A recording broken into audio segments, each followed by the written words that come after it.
presentation to you, to everyone afterwards, so you'll see what I was talking about. No problem.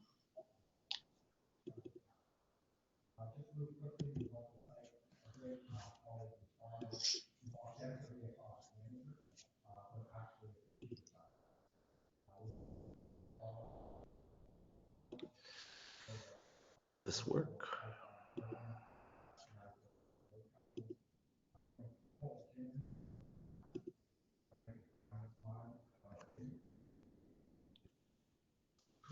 I did it.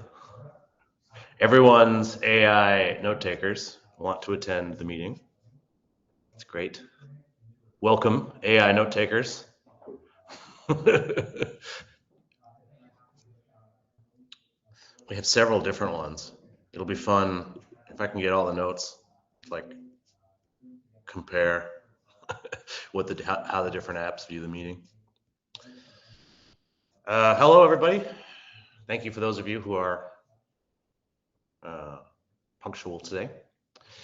We do a lot of group sessions at noon. In general, I do like to give people a few minutes of grace because it's usually lunch, and I think a lot of the folks are working and coming from another meeting or something. So we will get started in just a few minutes. But for those of you who are here, welcome to the post-round debrief, spring 2025 for our unfunded list. We've recently completed our 20th round of reviewing grant proposals, and we're going to talk about that. Hello, everybody. Some more AI note takers. We have a bunch of them in here now.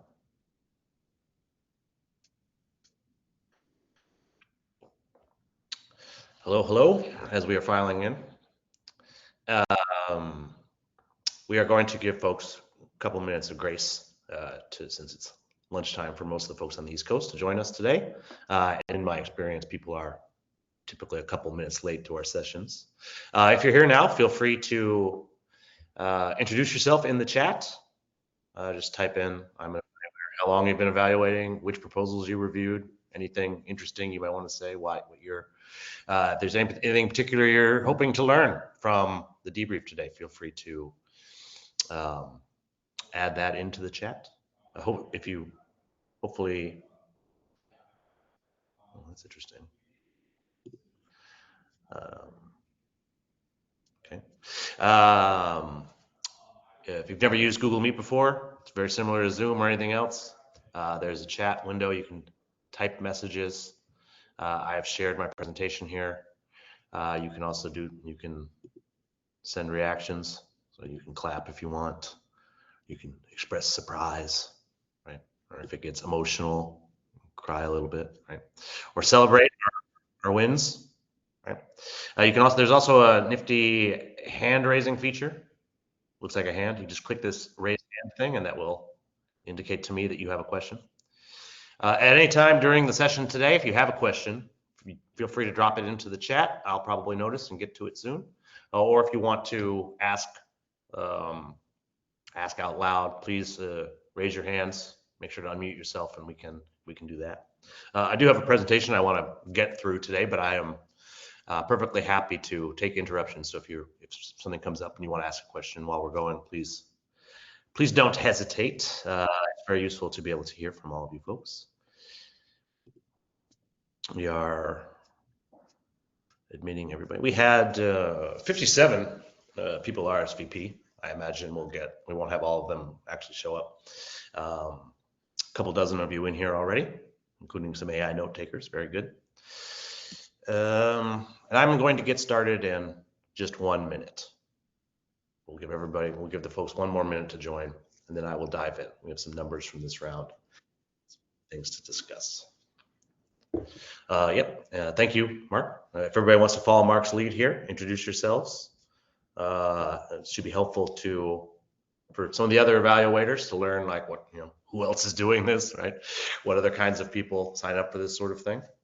It is kind of an interesting experience here. I know about all of you. I read all of your reviews and I've seen your evaluation signups and everything. And I'm well aware that you all exist, but from your own personal experience here, that you don't necessarily meet the other evaluators or know about them. So Hopefully we can dispel some of the mystery there and help some of you folks to connect with each other. I would love to be able to have regular in-person gatherings where we invite you all together. And we've done that a few times, and hopefully we'll be able to do it more in the future. But for today, I am glad that we're able to meet virtually for this post-round debrief. Yeah, definitely as you are introducing yourself, I know that some of you have also been reviewed by us, so feel free to let us know that.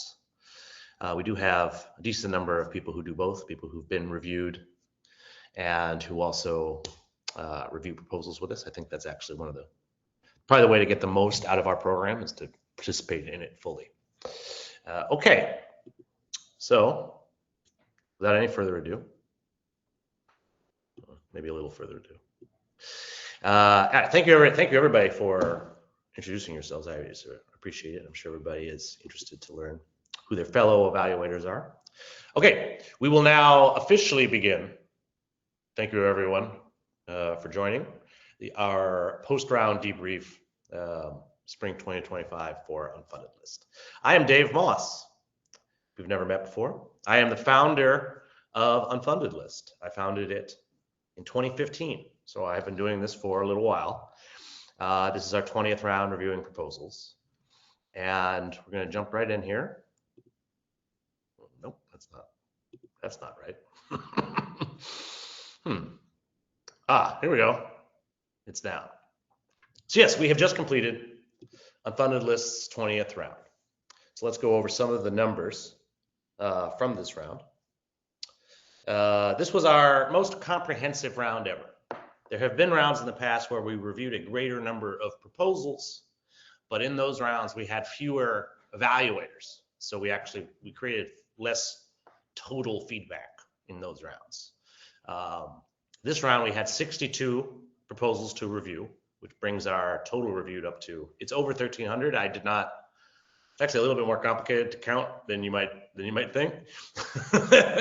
I know it's over 1,300. I think it's 1,312 proposals that we have reviewed. I will have to spend some time to get that number, make sure I can confidently say that number.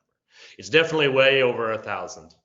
Certainly hundreds and hundreds of grant proposals that we have reviewed, delivered feedback on. A very large number of evaluators have participated over the last 10 years, but in this round specifically, 195 evaluators completed reviews. That is a significant record for us.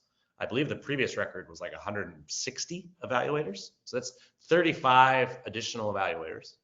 Something not on here is that this round, the average evaluator did 4 reviews. So 35 additional evaluators at 4 reviews apiece is quite a bit of extra feedback this round over our record. Another record was that the total number of reviews was 815 reviews, which was also another substantial record. It was in the low 700s, and that was just last round. One of the things that is very exciting here at Unfunded List is that evaluators are signing up at a pretty regular clip. We see new signups pretty much every week. We had several record-breaking days in 2025 in terms of the number of evaluators who signed up. And that's that led directly to us having a very comprehensive round of review. That's 13 reviews on average per proposal, which is a substantial record. We've never had an average above 10 reviews per proposal. And our minimum number of reviews was 7. The goal was 6 this round, it's just a very small number of proposals that had 7 reviews, which is quite a few reviews for a minimum. But some of the people who submitted proposals this round received 25 plus evaluations. I submitted one of my own grant proposals this round, and we had 47 folks review that proposal, which is kind of an outlier. I think people were eager to read about us.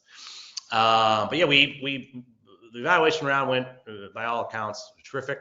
Margaret and I are still working on closing it. We are in what we call the learning phase of our process, which is where all the feedback has been delivered, and so these groups are reading their feedback reports. Once they get their report, they are supposed to follow up with us to schedule a report discussion with either Margaret or I. I believe, Margaret, I believe you had one this morning. I've done my best to try to make these numbers as I pulled the numbers yesterday, so I think they're probably a little bit higher, but 67% of the folks have scheduled report discussions. And I think it's like about 80% of them have responded and confirmed that they received their feedback. Generally, I want 100% of them to at least respond, so I know that they've read and received the feedback, but it does sometimes take them a while. The report will arrive with somebody, and even though we've been telling them for months that it's coming on June 1st, it usually comes by surprise. And generally, the feedback is a lot longer than they anticipated. So it does take them, we try to show grace with all aspects of our program.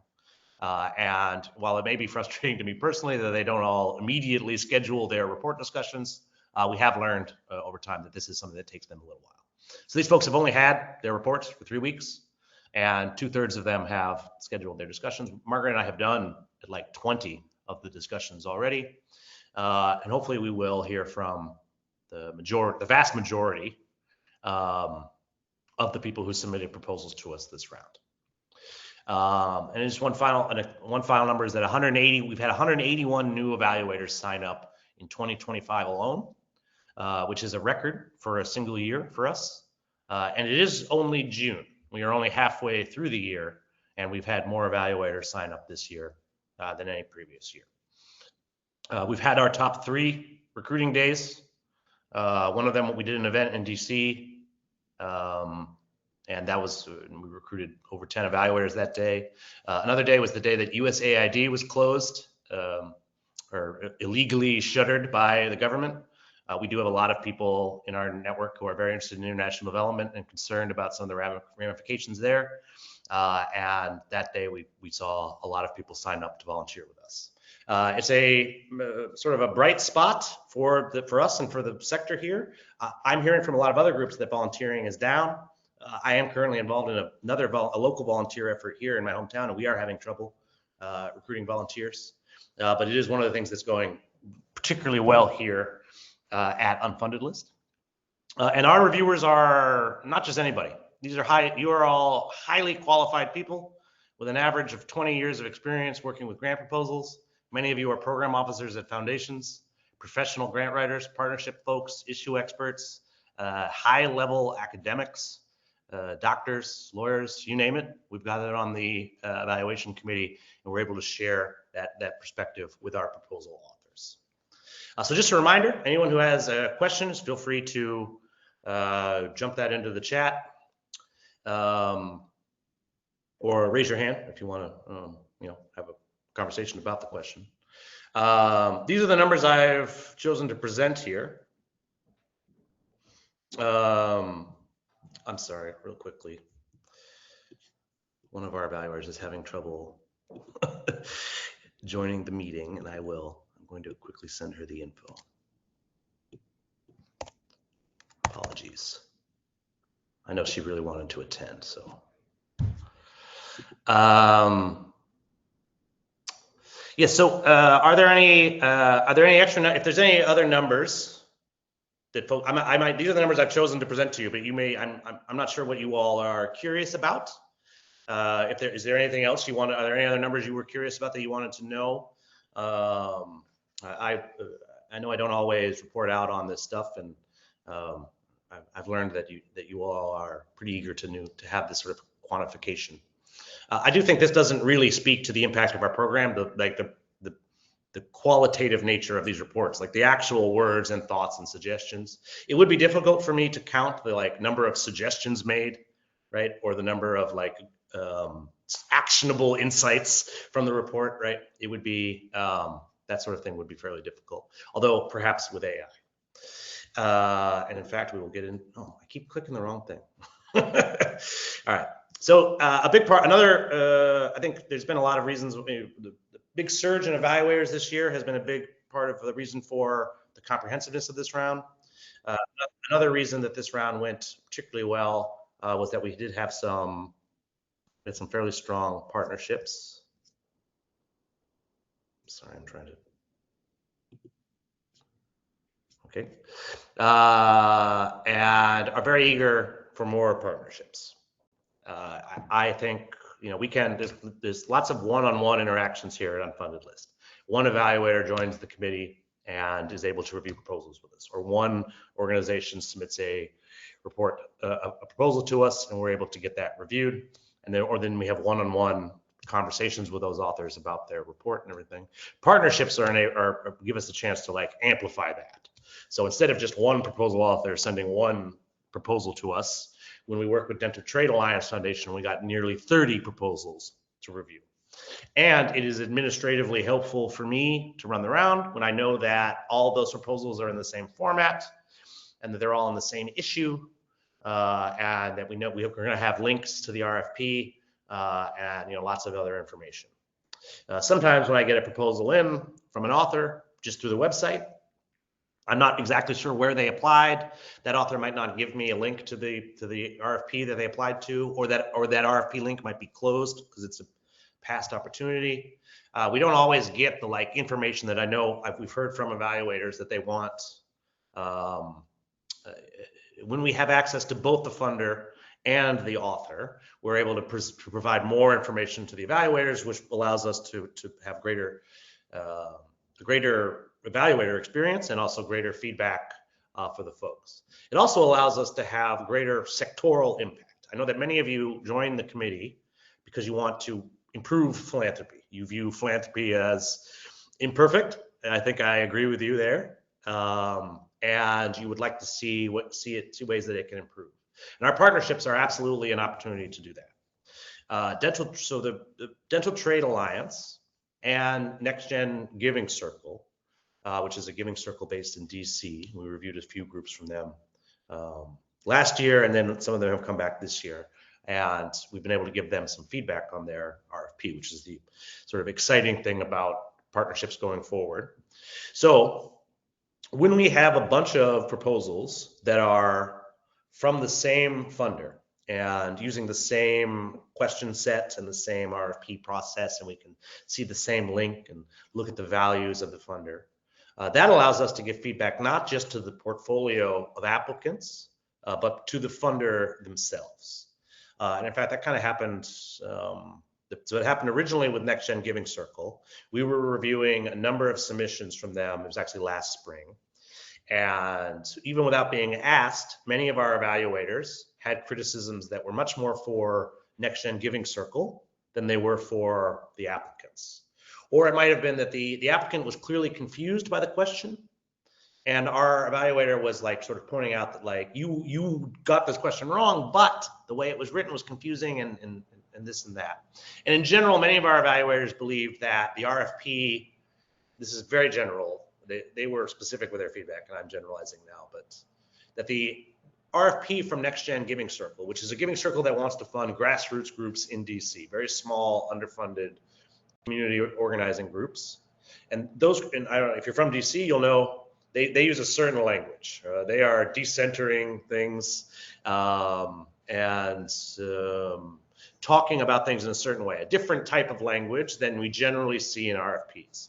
The Next Gen Giving Circle was using very traditional RFP language, the same kinds of questions that are in any other grant proposal. And many of our evaluators pointed out, you could speak more the language. You're trying to fund these specific groups of grantees. You could be speaking their language. That might result in better questions and better answers for you, which they took to heart. The folks from Next Gen Giving Circle really appreciated that feedback, and they have made some changes to their RFP.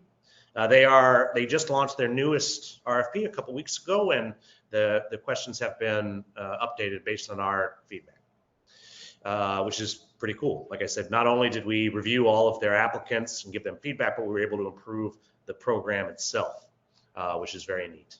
And this is a group of young next-gen philanthropists who will hopefully be involved in philanthropy for a long time. So hopefully our impact on them can reverberate forward as they go and work with other review committees. The Dental Trade Alliance has been a very interesting partnership.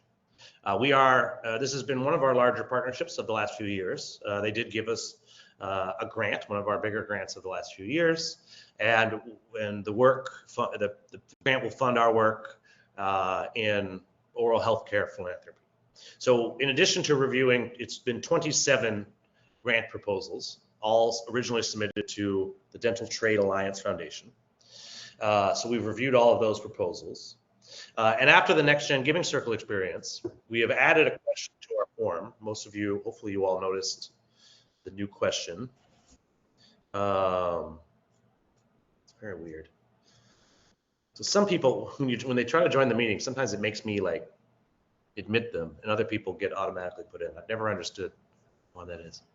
Sorry, lost my lost my train of thought there. Dental Trade Alliance Foundation. Because we were going to be reviewing a large number of proposals related to oral health care, we also, part of the partnership was to work with them to train, right? So we wanted to recruit some new evaluators who have experience with oral health care, which we were able to through DTA's network, right? So we recruited a bunch of folks who have direct experience and a long track record of raising grants for oral health care and also rural health care. I've been practicing saying rural oral a lot. Those are two pretty significant areas in philanthropy. Oral health care is fairly underfunded compared to some other areas of healthcare, and there's lots of interesting stuff to know about and discuss there.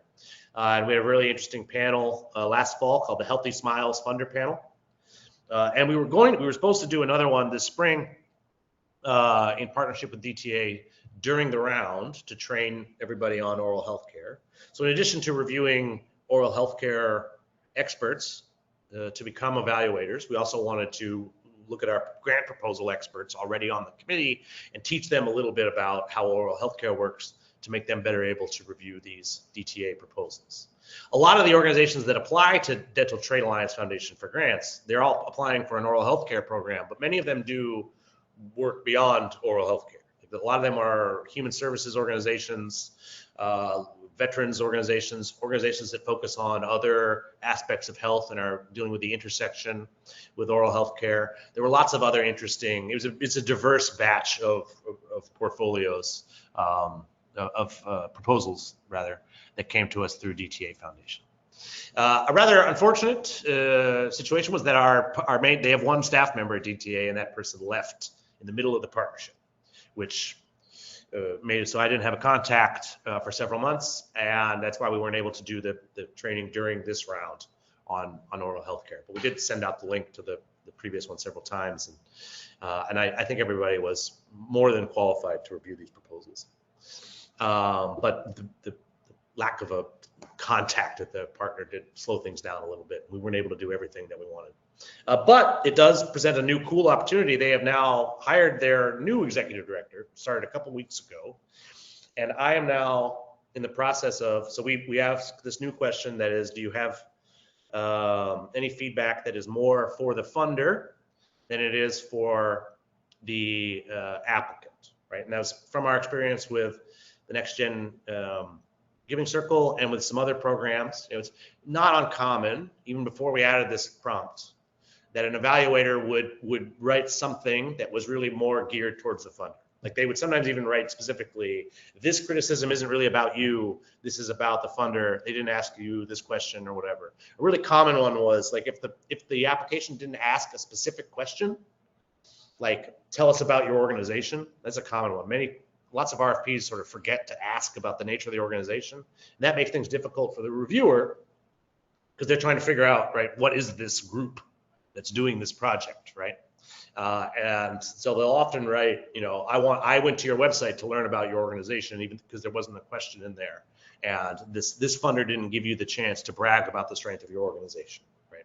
Or many other things that if the question is not asked, then the author doesn't get the chance to share that info. That often comes up in our review. And historically, that feedback went only to the proposal author, right? So it wasn't getting to the funder. With DTA Alliance Foundation, so we had 21 proposals we reviewed this round, right? So that meant, and there was about 150 of the evaluators that reviewed at least one DTA proposal in their batch. So that's 150 folks who answered the question, do you have any feedback for DTA? Right. So we have, I will be working on putting a report together for them in the next few weeks with all of your suggestions on how DTA can improve their process, and ask better questions. In particular, they actually don't ask about the organization, which may think because they fund different types of organizations, right, ranging from the University of Maryland's dental school to small community centers, right, it's pretty important for the reviewer to know, right, what the entity is that's being funded. Right, but there was no question on the current form there. There's also some other confusing elements to the RFP, lots of trends in this feedback. So I'll be able to present them a report where it's like, it's not just one or two people saying, it was a problem that you don't ask this question. It'll be 30, 40, 50, maybe even more proposal experts, telling them the same thing, who all came to those judgments independently.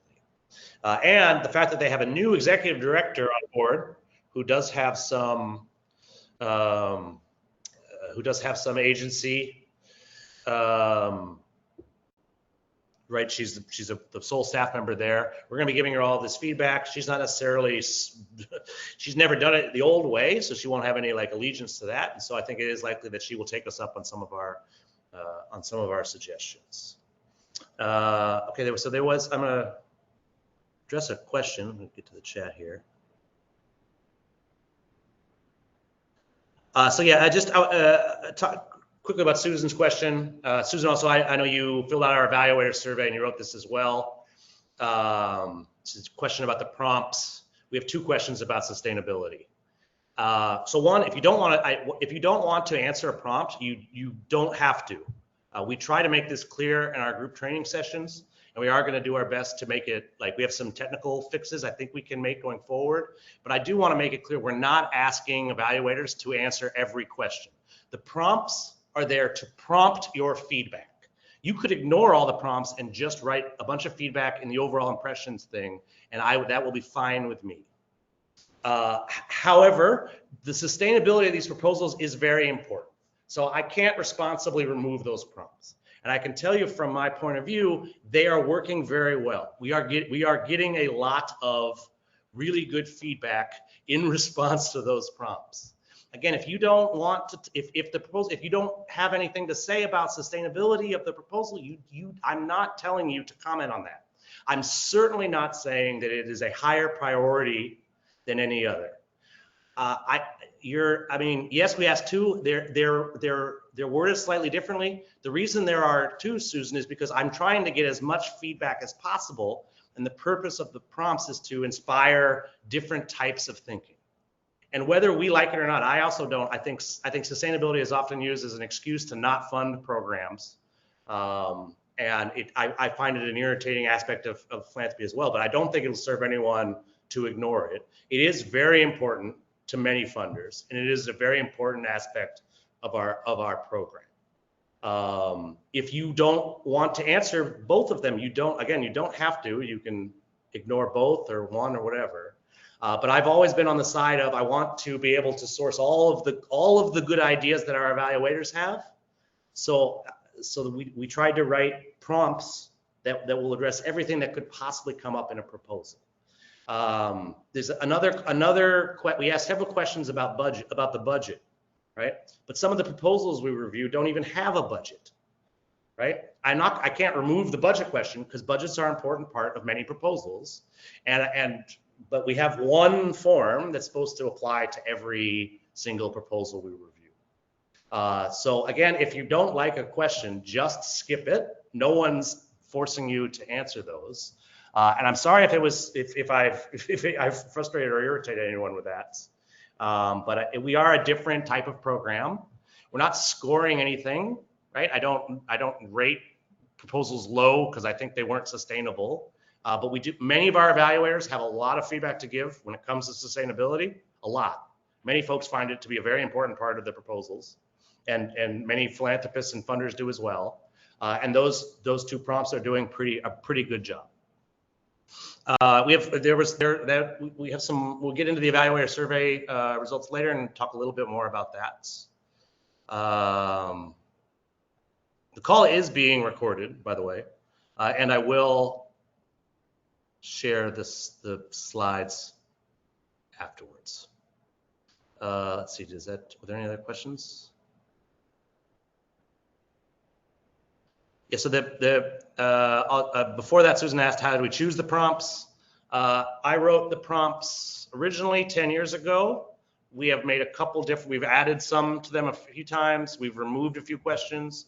The original form had a scoring system. You could like rank them when it comes to sustainability, gave them numbers and everything. After a few years, I realized the numbers weren't helpful at all. They got just sort of confusing. Like the applicants would be like, I got a 9 out of 10. What does that mean? Do I win something? Like the numbers weren't helpful. So we removed the numerical scoring. We did our best to remove there were some yes or no questions for a while that weren't particularly helpful. We removed those. Every time we make changes to the form, again, the goal is it's not to create a form that every evaluator fills out in its entirety. The goal is to make a list of prompts that will inspire evaluators to give helpful and candid feedback. Right? The evaluation form is not a test. I don't rank evaluators based on like how many questions they answer. In fact, one thing that happens often is I think sometimes evaluators don't really have anything to say in response to a prompt, but they write something there anyway, just because they want to do a complete form. So we are going to try to add some sort of like no comment option in the future or something so that you can focus in on the areas where you really have good, helpful, candid notes to give. We are also, and I was announce this later on today, we're planning a process audit for later this summer. And a big part of that will be going over we're going to review all of the prompts and everything and get some additional feedback from evaluators and probably make some changes to them. Make some technical changes to how the software works and also some wording questions to the prompts. Just to go back to my presentation here to wrap up with partnerships. We also worked with the Maine Association of Nonprofits. I am from Maine and moved back here a few years ago, currently working in an old mill. But even though we had been in Maine for a couple of years, we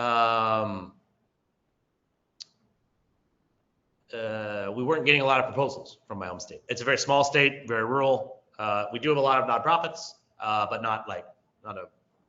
DC is one of the most high percentage of nonprofits per capita regions of the world. Much more of a nonprofit place than Maine is. So I was very eager to get more proposals from my home state. So we reached out to the Maine Association of Nonprofits, which is part of the National Council of Nonprofits. And worked out a deal where they were sharing our call for proposals with their membership. There's 1,300 nonprofits who are a member.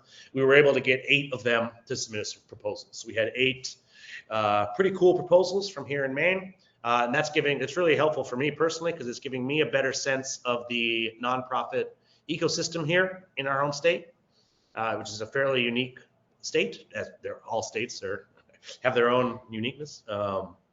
Maine has many, the temperature is different here. The climate is different here. It's not a terribly diverse state. And it's very unpopulated with hardly any cities. Portland is our only city, and it's really not much of a city at all. So lots of unique challenges here that a lot of our folks are dealing with. And we got a really unique, diverse batch of proposals from Maine, ranging from some rural healthcare programs, Mid-Coast Symphony, some youth education programs, a wood bank, and some programs to deal with our state's homeless population. So that was really cool. That was the most proposals we've ever had from my own state. I was able to learn a lot, not only about them, but also to the funders that they were applying to. I know a lot more about the funders in Maine now than I did before. It was a very interesting partnership. I hope it will continue.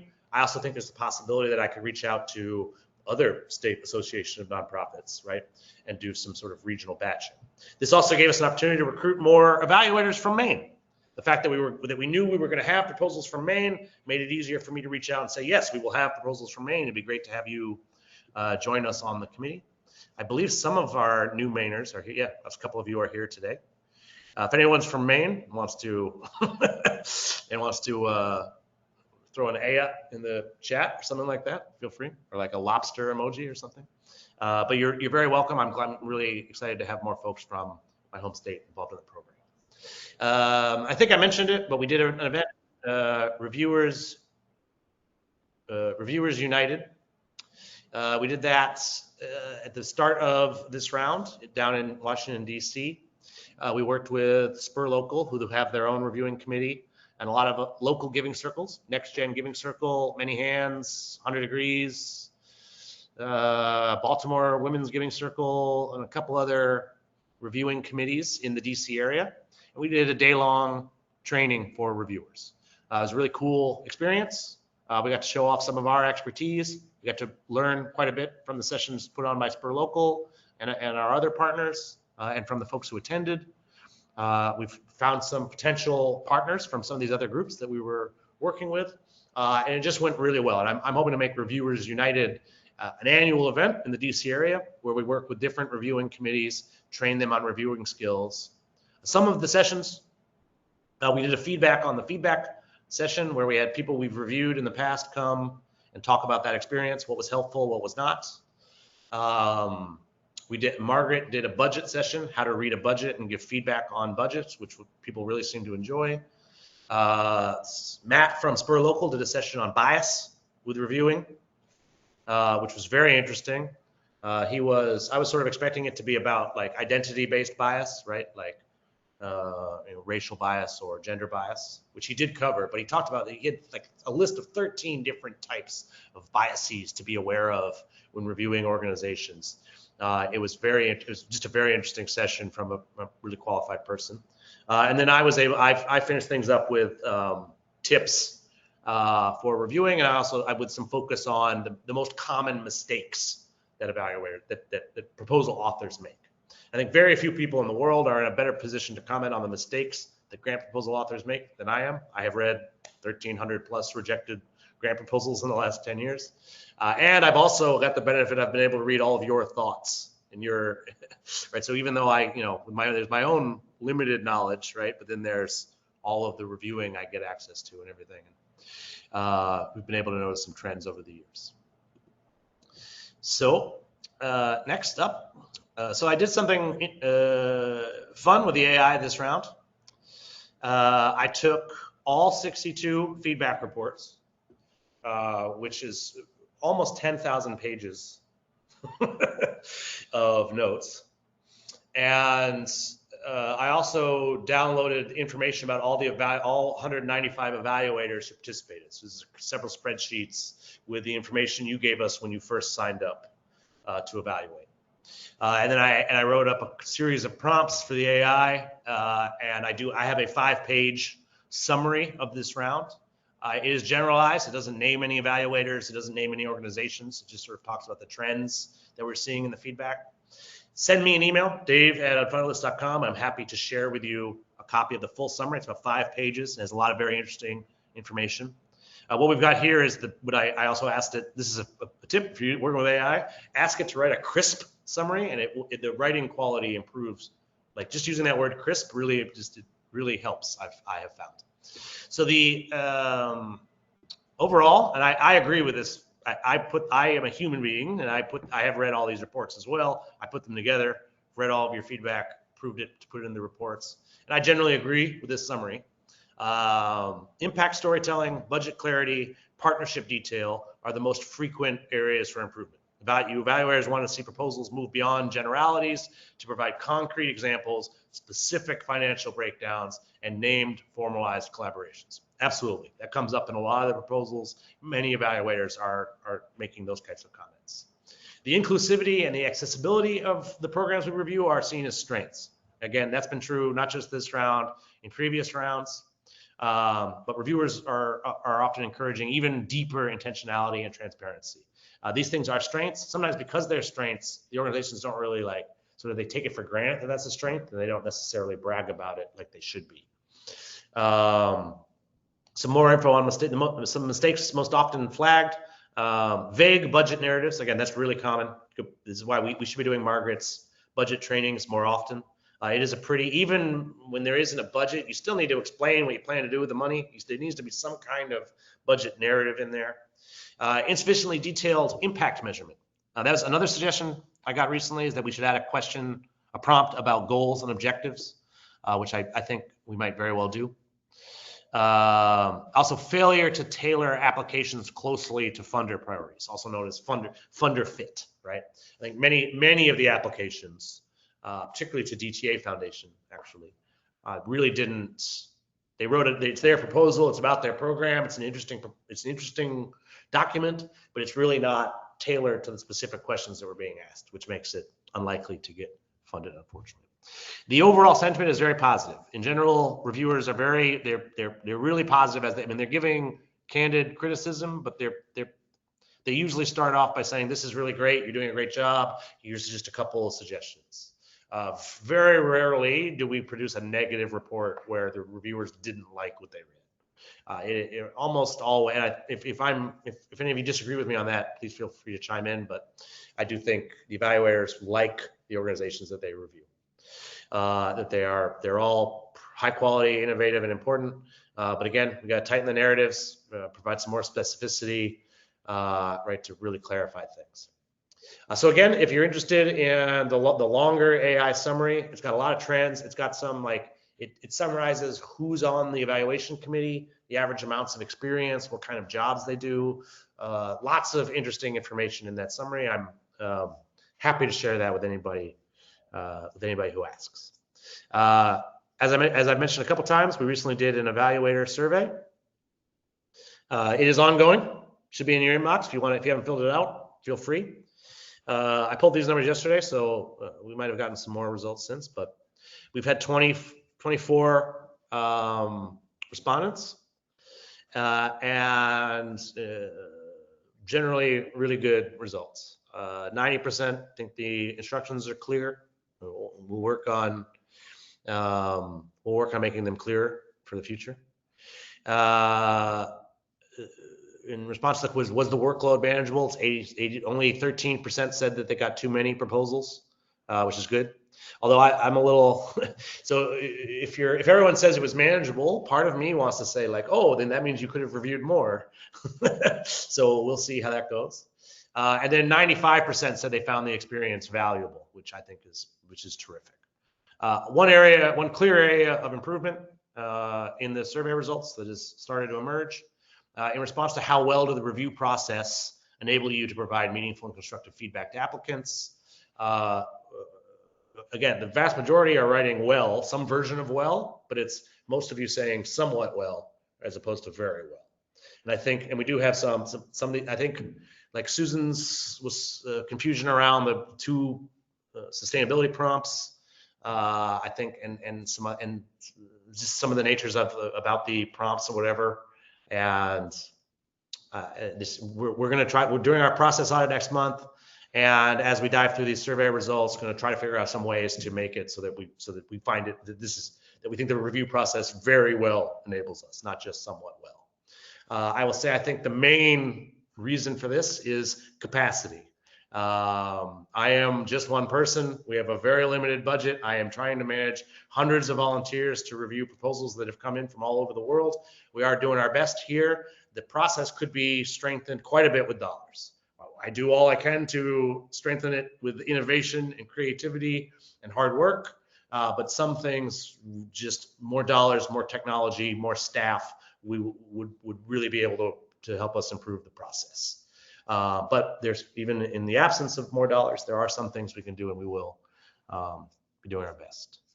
I'm going to go to the next survey. Here are some specific suggestions and questions that came out of the survey. I believe there was a question from Cassandra.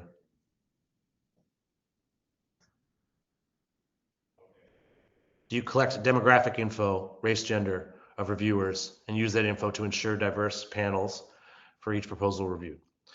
I mean, the short answer is no. I don't collect it. We don't. When you sign up to be an evaluator, the long answer is yes. It's just a more complicated yes. And I am very confident that the review panels are extremely diverse. And that is generally just because the review committee is very diverse.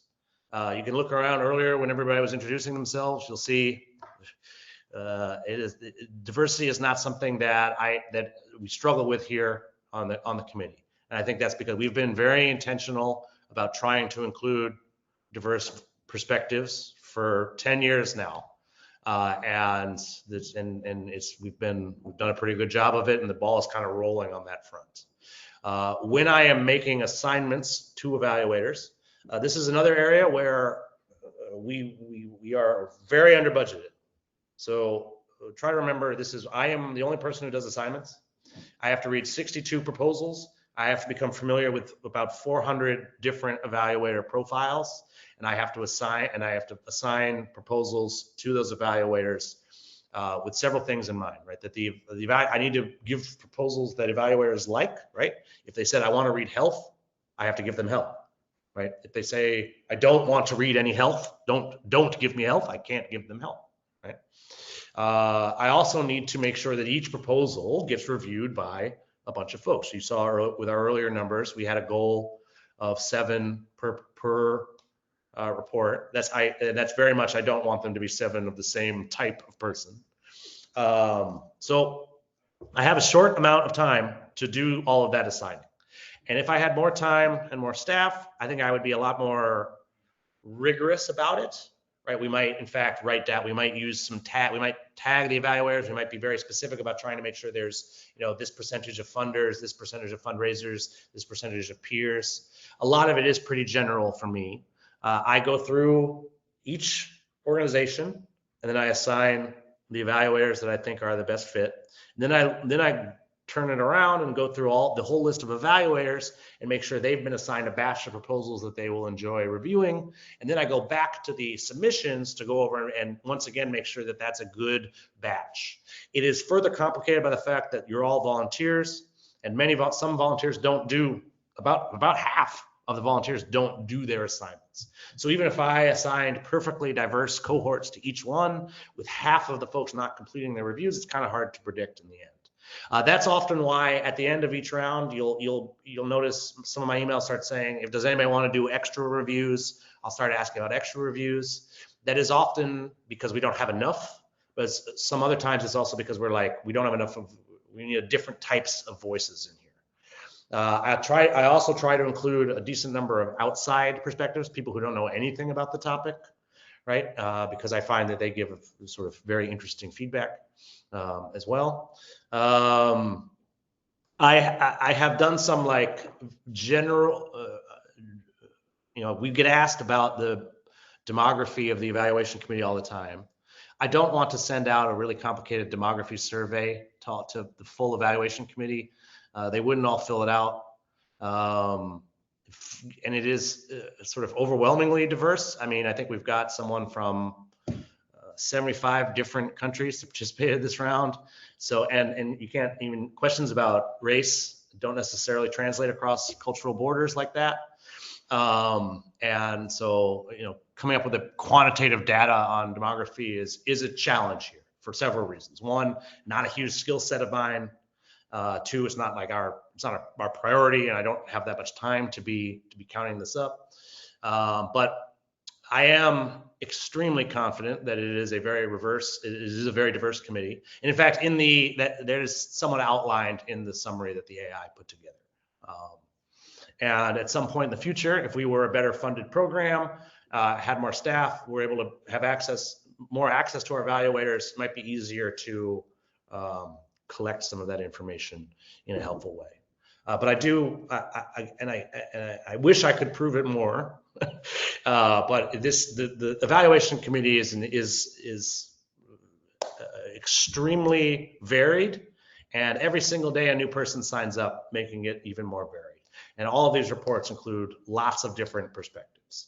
Identity diversity, professional diversity, people from different countries. If you're an African and you send me a proposal, I will almost certainly be able to find people from your country to review your proposal, in addition to folks from America who have experience funding in your area or Europe or wherever.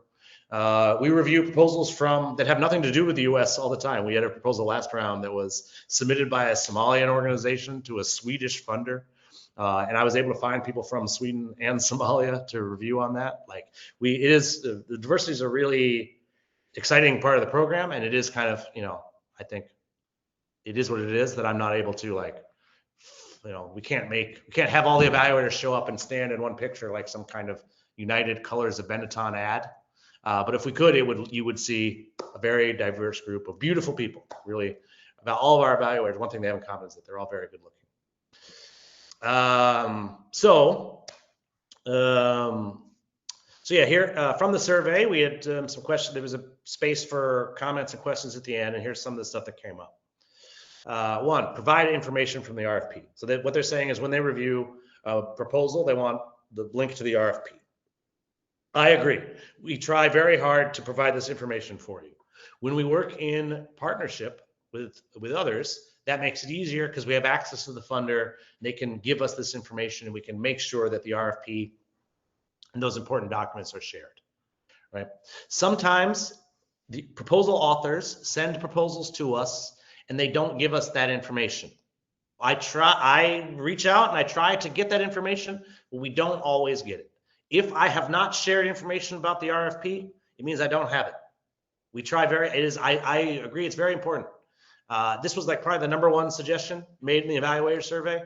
I want to clarify here that we agree and we try very, very hard to provide the RFP information. Because fundamentally, when you're reviewing, right, if you're only reviewing the proposal and you don't know where they applied, that makes it kind of hard to make specific suggestions. When you do know where they applied, that opens up a lot. It just makes it much more helpful, the report, and it also opens up the possibility of us having sectoral impact. And the evaluators themselves will learn more when they can learn about both a funder and an author. So we have been changing our communication to authors over the last few years.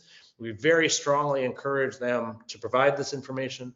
And like I said, when they don't, we reach out and we try to get it. Sometimes they don't provide it in the end, and we have to start reviewing without it. And that's how that works. We've discussed this earlier. We are going to spend some time this summer looking over the question set, the prompt set, and to try to make some process improvements there. Some of you may have heard me complaining about NAs before. Like I've said, what we've designed here is that if you don't want to respond to the prompt, you're supposed to leave it blank.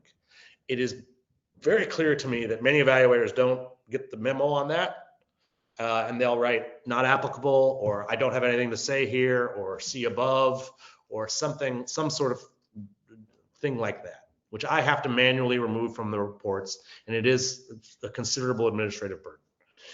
It wouldn't happen if everybody would just leave the prompts blank, then it wouldn't happen, but it's very clear to me, and as the committee grows, right, that we're going to have lots of that. So we are going to try to make a technical fix to that, so you can just say no comment. You can click a no comment box, which will automatically remove that prompt from your feedback. The fewer duplicative questions thing, it's a double-edged, like I said, the purpose of these prompts is that we want to get all of your great ideas out and into the feedback report. So I would rather risk duplication than risk not asking a question, right? A couple people have suggested, and I think this is a really good idea, that we add a prompt that's about I think maybe were the goals and objectives of this proposal very clear, or something like that. Another suggestion that we received is to share the reports with evaluators, and that is very interesting. This is the full feedback report, right? That has 13 other reviewers in it on average. You're talking about seeing that. And I'm sure that would be very good learning experience for the evaluators. My concern on it is the privacy of the proposal authors. When they submit their proposals, they think that they're the only ones who read their feedback, which because it's very critical feedback. I don't think they would be all that excited about the idea of a dozen strangers reading the criticism of their proposal, right?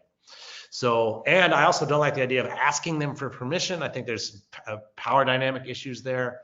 However, it is definitely true that there's a lot of that the evaluators could learn a lot by reading the full report. And so this is something that we're going to think about, and hopefully we can, maybe with repeat applicants or in a future partnership or whatever, find some ways for evaluators to be able to see what the other evaluators are writing. For now, you can, if you want to read our AI summary, that does give a pretty good sense of of the kinds of stuff evaluators are writing. And if you want to schedule a one-on-one session with me to discuss your reviews, during that session, I can show you what some of the other folks wrote on some of your proposals, and we can, discuss that. So we can do some of that work, but for now, sharing the reports with all the evaluators is not something we're prepared to do at the moment. But stay tuned. And also, I fully understand why that would be valuable. We did have several evaluators suggest this. It's just that there are still some concerns. We've talked about some of this a little bit, that how our reviewers assigned. I walked through my assignment basis. If we were a larger, better funded outfit, I would like to get more rigorous on this. Perhaps be collecting that kind of demographic information, have a more robust database, spend more time during the assignment period to make sure that all of these, right, and maybe even during the assignment period, go out and recruit additional evaluators based on perceived gaps, right? It's currently the busiest time of year for me when I'm doing the assignments. So I can't really be adding any of that kind of extra work on there at that time, because I've got to get these assignments out on time so that the process can keep going forward. But I would very much like to have a larger team that could do some of that sort of additional work, because it's very clear that there'd be a lot of value in that. How do you manage the balance of different proposals? So this is another thing where we're working with partnership is very helpful. We've done several rounds where we had no partners and the proposals all came in independently, and they were like, one round we reviewed 50 proposals to 50 different funders, 50 different issue areas. It's administratively very confusing and very difficult to manage that balance. This round, we knew before we came in that about a third of them would be oral healthcare. We knew we'd have about a dozen or so from Maine. We also know, because we've been doing this for a while, we know our returning applicants, like groups that apply round after round. So I now have a much better sense of what's going to come in, which allows me to think about who our evaluators are, what kind of evaluators we need to be recruiting, what networks we should tap into or whatever, right? And do that there. There is sometimes we run into issues around certain topics. So we always have grant proposals related to health. Always. I don't think we've ever had a round where no one submitted a health-related grant proposal. We have had rounds where we didn't have anything related to the arts. We've had rounds where we didn't have very much from. We've had rounds where we had nothing from Latin America. We've had rounds where we had nothing on climate change. We've had rounds where we've had nothing on, we've had very few from the global south. The more diverse the batch of proposals we get, the better able I am to improve the evaluator experience and make sure you all get proposals that you want to be reviewing. My strategy for making sure that we always have a diverse batch of proposals to review is to have a diverse batch of partners that we work with that are able to supply us with a variety of proposals. I think I'm interested in working with basically any kind of grant maker or capacity building organization, but in particular, it would be great to find an arts funder that wanted to co-review with us so we could have more proposals related to the arts. Like I mentioned, a Latin American funder would be terrific. Climate change would be great. Or really, any sort of topic or issue-based funder is great, because then my evaluators that care about that issue will be able to provide them with proposals. There's also, this is the question I get from reviewers all the time. What should I write? What do I write for the feedback? I can't, I can't tell you exactly what to write. A big part of what we try to do here is we don't want to influence our evaluators too much before they review the proposal. That's why I don't connect all the evaluators during the review. I don't want it to be like book club where the loudest voice influences everyone else, right? So if what you should write is your response to the proposal. Don't worry about being wrong or anything like that. Read the proposal, and then if you're having a response to it, try to write that out. And again, we've written the prompts in a way that will hopefully, get all of those thoughts and feelings out into the report so we can share them. Okay, that is it. There are 2 minutes left. Thank you for those of you who've made it to the end, and particularly for those of you who filled out the evaluator survey. Thank you very much for those. Margaret and I meet tomorrow. We'll be discussing that. We're going to start planning our process audit. Over the summer, we've got a couple things planned. We are going to do some sort of what we call a process audit. This is something we've done several times in the past. Basically, we just go over everything that happened in the last round and come up with a list of improvements that we can possibly do for next time. This process audit is going to be really focused on a lot of the stuff we talked about today: demography, ways to capture our metrics and prove our impact, process review improvements, maybe tweaking the prompts and the questions and stuff like that, and maybe some technical improvements as well. We do have custom software, as you know. There's a few things I want to do there. The process audit will be helpful for prioritizing what changes we're able to make there.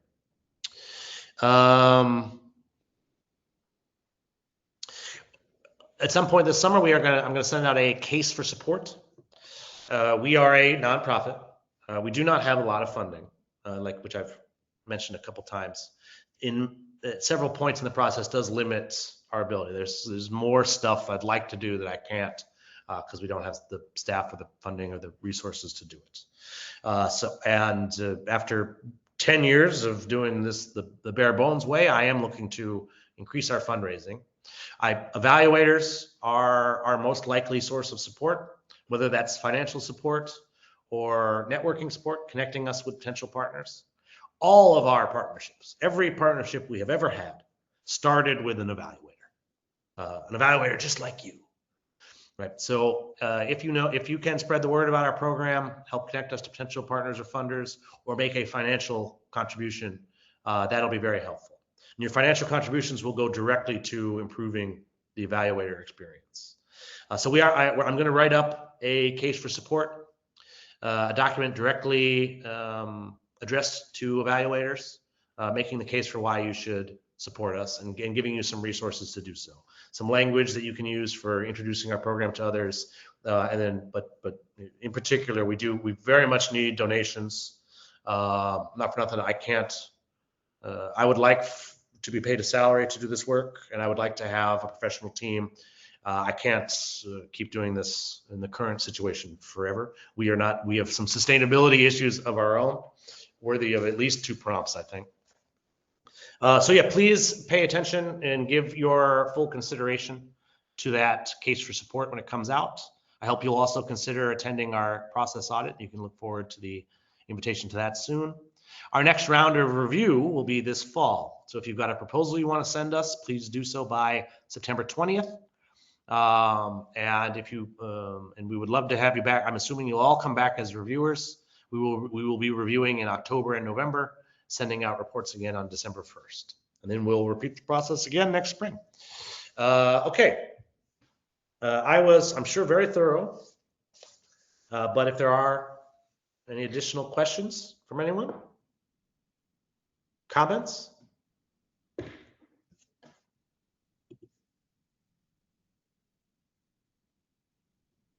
Looking through some, well done, thank you. Oh, looks like there's, okay, Isabella. Do the feedback reports receive a summary of all the feedback or just separate comments from evaluators? This might be good to do with the, yes. Good question, Isabella. So no, I don't give them a summary of the feedback. And one of the reasons why is because I'm worried that they won't read, if I do that, they won't read the feedback. I know you evaluators have worked very hard. I want them to read your actual thoughts, not just the top sheet of it. However, when they show up to the report discussions, I'm telling them all the time, like, that's a really good idea. Take this report, upload it. I even have a prompt I've written. My prompt is it takes the report and it asks, please identify summarize the feedback and identify all of the trends. So areas where evaluators agreed, the contradictions, moments where evaluators disagreed, and then confusion. So anything that confused evaluators. And I found that prompt really gives a lot of extra valuable information. But again, we don't, and we may in the future just start including that in the reports. That is yet another capacity issue. This is a very busy time of the year. I have to put all 62 reports together and make sure they go out on the correct day. If I had an extra couple of weeks, I'd be able to add in summaries in all these reports and we could have additional feedback, notes, resources. There's lots more that we could be putting in there. But again, the assignments and report delivery are hard for me to emphasize just how busy I am for those particular weeks of the year. I base those days, I just wake up and I do one.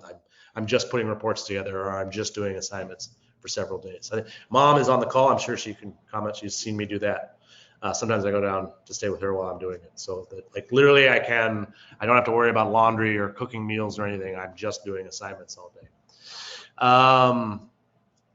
Okay, Margaret, do you have any closing thoughts, or is there anything that you think that I missed? This is Margaret, our board chair. Hello. No, it was an excellent debrief.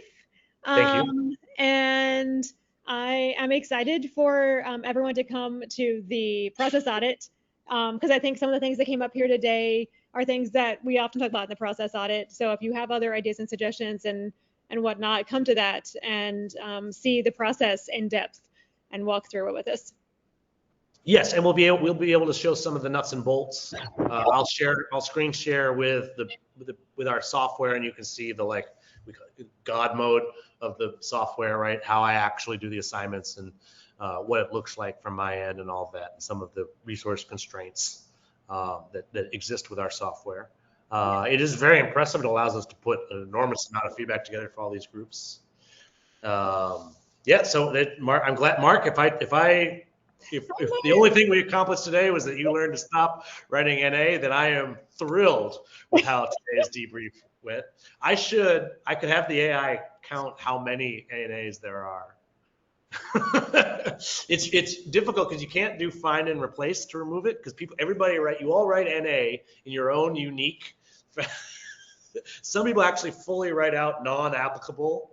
Others, it's like capital N -A. There's like -A. Sometimes there's no, it's capitalized, uncapitalized, like lots of different ways, right? It is honestly, the NA thing is both a extreme frustration for me and also pretty hilarious. Like, it's one of those things that is both. It does take up, again, I am barely getting these reports out the door, and this is taking up a huge amount of my time as I'm putting the reports together. And that's time that could be spent, right, putting together a thoughtful summary, adding report preparers' comments, like clarifying feedback. Instead, I'm making sure all the NAs aren't in there, right? Thank you very much for your reviews and your suggestions, Mark. Thank you very much, Margaret. Thank you to everybody for your help this round, and have a good afternoon. I'll let you all get back to your daily toil, which I'm sure the rest of your day will pale in comparison to this thrilling debrief. Thank you very much, everybody. Thank you, Unfunded List board members, for joining us. Watching everyone slowly leave the meeting.